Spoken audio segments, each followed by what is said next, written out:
Hi, I'm Thea Nietfeld. I'm the guest host tonight for this special show on the petition drive to expand the County Commission from 3 to 5 members. The guests tonight are Janice Norlin, who's a local attorney, and Dr. Trent Davis, who's a local physician.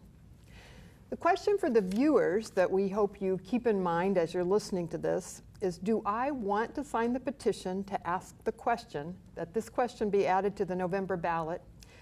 Should we increase the Saline County Commissioners from 3 to 5 members? So there's a public meeting on April 21st at the library for people who are interested in making this change. And since everyone didn't get to attend, we're going to bring you tonight some of the information from that meeting. We heard Richard Beckman, Barton County Counselor and Administrator, last week at that public library meeting. And he was just one of the people who were speaking. Janice also spoke, and so did Dr. Davis. So they're here with us tonight. So Janice, how did this get started? I think the Saline County Citizens for Responsible Government got it going. So could you talk about that? That's right. Back last August, when the city and county were debating about what would happen with the health department building, a group got together and named themselves the Saline County Citizens for Responsible Government, and weighed in on the issue as far as the county commission taking action and put a full-page ad in the paper. One of the things that we thought we would be looking at is consolidation. And after some more research, we realized that consolidation was pretty expensive and pretty time-consuming, and probably not the fastest way to get a change in our county government at this time. Okay. So we pursued the issue of expanding the commission from 3 to 5 districts and did some research on that. There are about 10 counties in Kansas who have gone from 3 to 5 commission districts, and from our informal survey, they've all been happy with that for a variety of reasons. Okay, great. Well, so could you tell us a little bit about the Kansas statutes and maybe whatever you want to say about the presentation, and also a little more detail about those other counties you researched? Okay, Richard Beckman is the Barton County Counselor and Administrator. It's a combined job in that county, and he spoke at our public meeting on April 21st and discussed Barton County's experience in expanding from 3 to 5. Every county that we've researched has had some kind of a burning issue that has caused them to go from 3 members to 5 members on their commission district. And from what we've found out, every county, at least the ones that responded to my informal survey, have said is that they are all happy with it, and they feel like there are some positive results from having 5 rather than 3. Mr. Beckman also discussed that at the meeting and talked about the fact that, in fact, he made a pretty interesting analogy of talking about his 3 granddaughters. Oh, yeah. And in the back seat of a car, that on a way on a trip maybe or something, and how 2 can sometimes gang up on the other one, or one can be the ringleader and sort of bully the other 2. And so, not that he was calling the commissioners children, but he used that analogy and talked about how difficult it is sometimes for 3 people to get together. And that was universally the response from the counties who did respond. Seward County went from 3 to 5 commissioners in 1990. Some of their responses included things like it avoids 2 versus 1 and teaming up against each other. There were more ideas, better discussion, better representation for all as the districts are smaller.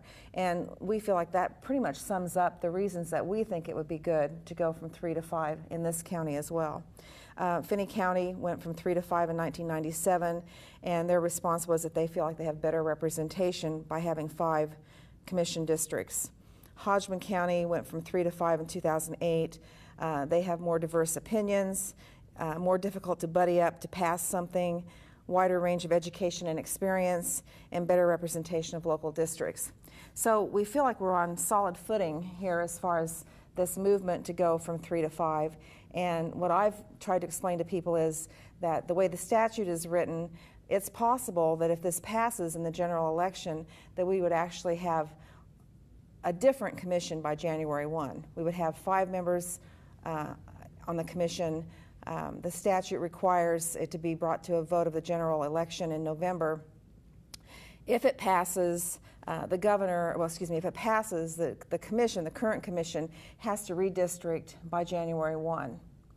And at that point, then after they redistrict, then the governor would step in and choose the 2 new commissioners.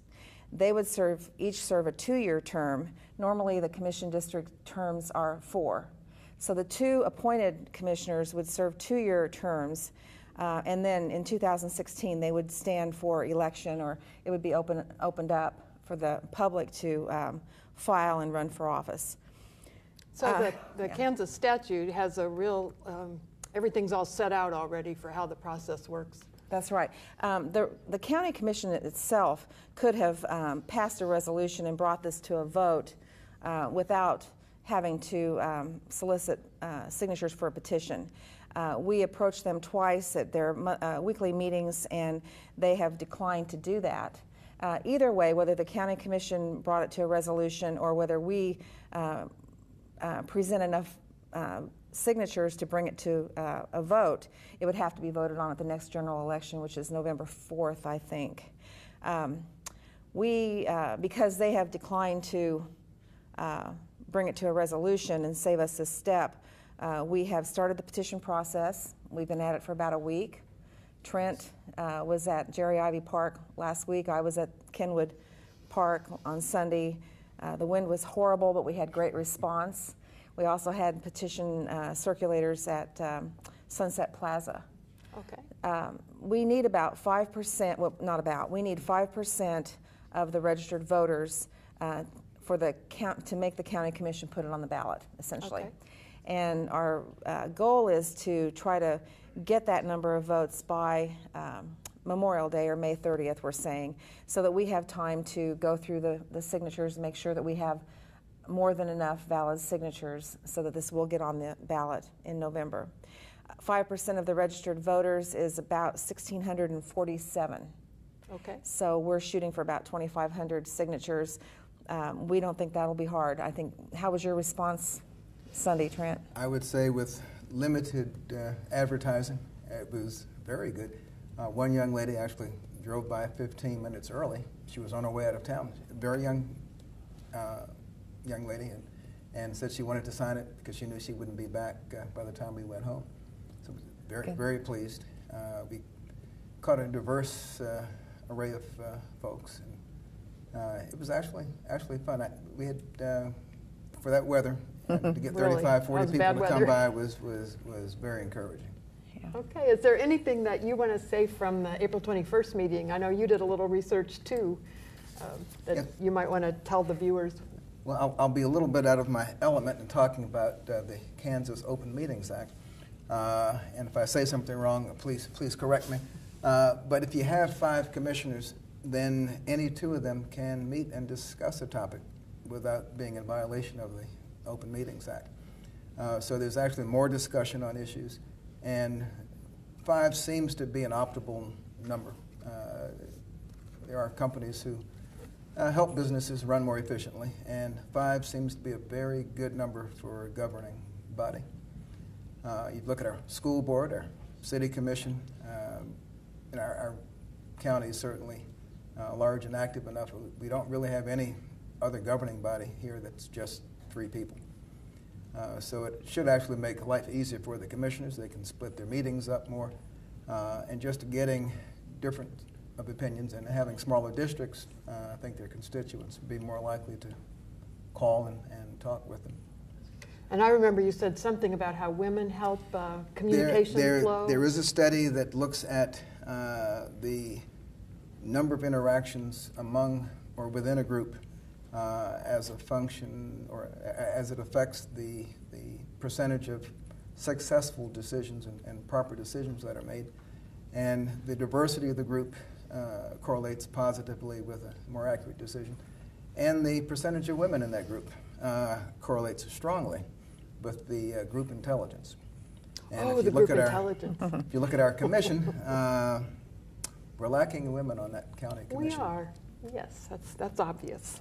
And with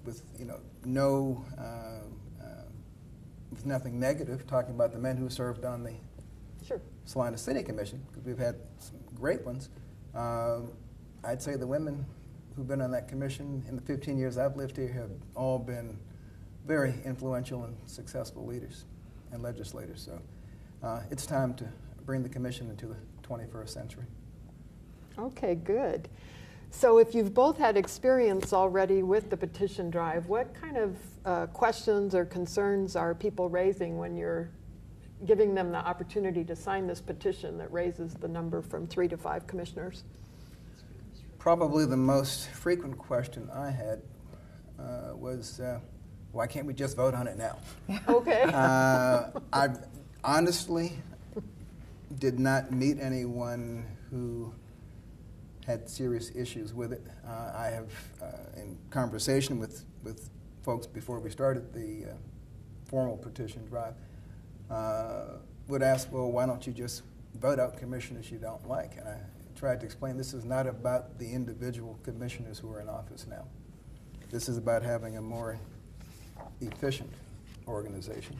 And it really wouldn't matter because I might not agree politically with the views of the next 2. Sure.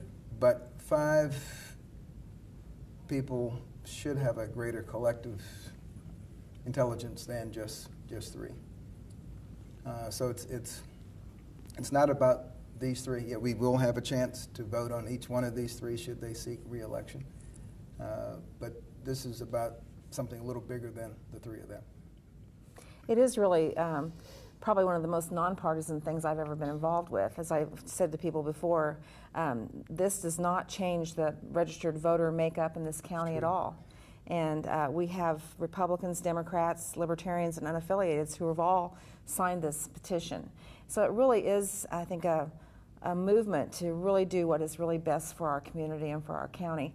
And I'm hopeful that having this conversation, and we'll have more conversation as November gets closer, because I have no doubt we'll get the signatures.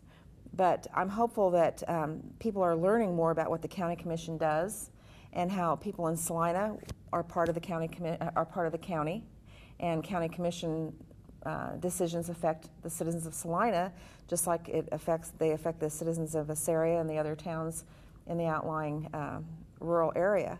So it really is a chance for a group to get together like this and do something good for the community. People are learning more, like I said, about what the commission does. Mm-hmm. And I think one of the most frustrating comments I've received is, well, we'll just get more of the same. Mm.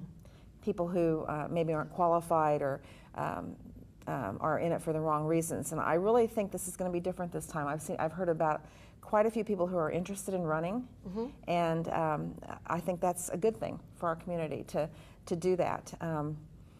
So as I said earlier, that with the 2 new commissioners just serving 2-year terms, what's going to happen is in 2016 we will actually have 4 commissioners up for election. All 4 positions will be open if we get 5. So right now Randy Duncan's up for election in November. Mr. Giles and Mr. Price are up in 2016, as would the 2 new commissioners also be. Okay. And one other thing I was going to say was, just to finish the part about the statute, if the commission, if we are successful in November and the issue passes, then the commission has till January 1st to redistrict. If the commission does not redistrict by January 1st, then the district court, the chief judge of the district court, will go in and redistrict the county. Okay. The other question that has been brought up some is salary. And I had a woman ask me Sunday about salary and wanted to know, well, isn't it budgeted? And she had some pretty specific questions. I've done a little research on that, and the answer is pretty much the same as what we've said before. The county commission sets their own salary. The county commission sets their budget. And so if we're successful, we will then have 5 people determining budget and salary rather than 3. And but no matter what, they will be the ones that will decide their salary at that time. So, I mean, there are different ways that could be you could do it, but our petition really has nothing to do with that, other than just to say that the county commission sets their budget and determines their salary. And one of the things that Mr. Beckman talked about Monday night that I thought was pretty important was that a county commission really has two purposes. One is to set policy and one is to set budget. And that it's very important, and all of these counties that we polled have had pretty much the same response. It's very important to have a county administrator who is authorized and is,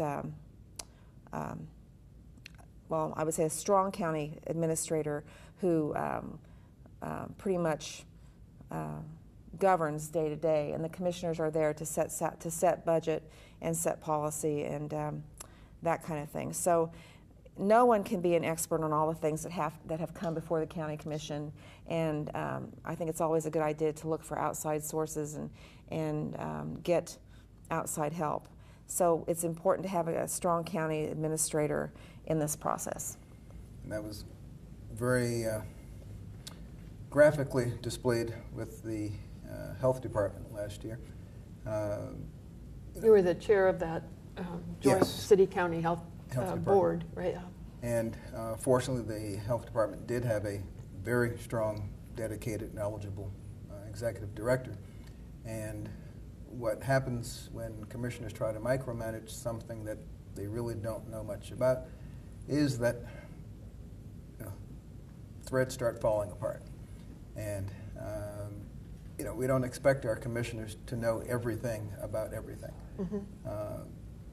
I'm not running for a commission, but if I was on the commission, I don't know the first thing about bridges or streets, but I would certainly know how to go out, I think, and find someone who is expert and rely on that experience.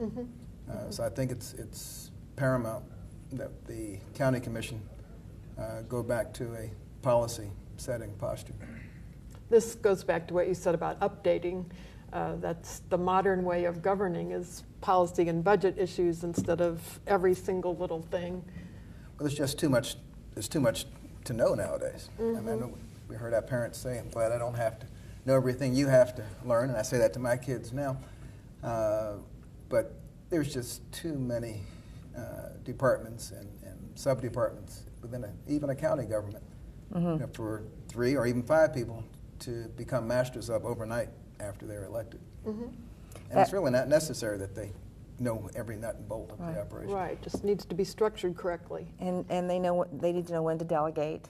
And I like micromanaging is a good word. We don't want the micromanaging. One of the points that was made at the public meeting Monday night was, I think, and I might be wrong, but I think that the county budget is around $37 million. And a person from the audience asked, how many corporations do you know, a $37 million corporation that would be run by 3 people? And so that's another reason that we think a 5-member commission would be better for Saline County. Richard Beckman talked about 2 things that I made notes of that night. One was that he felt that having 5-member commission, there was more consensus building. And I think that's really important. And then also that there was more communication and transparency in the light of the public. So, and I know that there have been other commissioners who've talked about what Trent's point about the Open Meetings Act and the advantages that you could have by speaking to one other commissioner without violating the Open Meetings Act. No matter what commissioners we get, they all need to be aware of what the Kansas Open Meetings Act is, and they need to abide by it. And if you have a point that you want to make or legislation you want to get through, if you have to convince 4 other people of your position, you have to do some homework. When there are just 3 people, you only need to halfway convince 1 more person. And you automatically have the majority of the commission voting. That's a good point, yeah. So what if a viewer is very persuaded and wants to get a petition and carry it around to get signatures? What do they need to do? We have a petition manager, so to speak. We've delegated. We've delegated that. Great. And are we going to give her information? We will have it on a slide. Here, do you have it in? I think it is at the. Go ahead and look. Her name's Chelsea Sutton. She's one of the younger members of our group. We want to get more of younger people like her involved. She's very involved in this, and her information, she's graciously offered to have her email and her phone number available. And that'll be on a slide. It's csutton.sw@gmail.com, and her phone is 785-577-3490. And I know that she has offered to go by someone's house and get their signature if they can't get out, for instance. There is a little bit of a process to this also, because the circulation process is that each petition has 10 slots on it, and the person who's circulating has to be able to attest that they have seen those 10 people sign. And then only the circulator's signature has to be notarized. Then what happens is all of these petitions have to be turned back into Chelsea so that we can start going through them. We want to go through them ourselves and make sure that we have enough signatures. As I said, we need about 1,647 valid signatures. So the petitions are not, they're submitted at one point, at one time. We don't piecemeal them in. And if we're short, we're short. In fact, Richard Beckman said they were short in Barton County, and they had to really scramble because they had to start the whole process over again. So we're going to have a little bit of micromanaging, I guess, to do on that point. But so people who are circulating petitions need to get those back to Chelsea. Any one of us could bring a petition by if someone wanted to sign it. We are looking for people who will also circulate petitions, and you can call Chelsea or get a hold of Trent or I'm sure we can get a petition for someone who wants to circulate one. Okay, and are there going to be some more opportunities to sign up parks like there was last weekend? In better weather, I hope. I hope. Glad you asked that. This coming Sunday and Sunday the 18th, we will be in the same 3 locations, Jerry Ivy Park, Kenwood Park, and Sunset Plaza. Mm-hmm. And if we find some other busily traveled locations, we will set folks up there as well.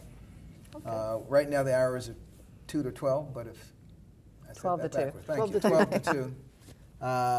But if there's a line, we certainly are not going to leave at 2 o'clock. Okay. We don't want to miss any signatures. We're not going to do it on the 11th because that's Mother's Day, and some things are sacred. Yeah, even petition signing can take a back seat to Mother's Day. That's right. We were hoping to get a sort of an announcement of the number of signatures that we think we've gotten in the last week, and I'm not going to give an estimate, but we're well on our way. We will probably have a press release out probably at the end of the week about the number of signatures that we've gotten so far. But I really think that we're well on our way and that we'll make our number. So well, I've certainly been hearing the buzz downtown. People are carrying them and putting them out. So people have to be registered voters to sign, and that's one of the most important things. And it's important that your signature is legible and that it matches up with your address. You do not have to sign as you're registered to vote, and you don't have to bring any kind of proof of registration when you sign. That's what, when we submit these petitions to Don Merriman, the county clerk, he will go through and check those signatures against the addresses and make sure they're valid signatures. But if people are not registered to vote, you can go to the county clerk's office and become registered to vote. It's really not that hard. I think we have a slide on that also, but for the most part, I would just encourage you to go to the county clerk's office and register to vote for a variety of reasons. November is going to be a really exciting election for many reasons, I think. This year definitely will be. And one important fact to remember about the petition, we can't leave them out on a counter. Right. The petition circulator has to witness whoever signs the petition signing it. So that petition has to be next to that person at all times. Right. So we'd be glad to bring petitions out to folks who want to circulate them.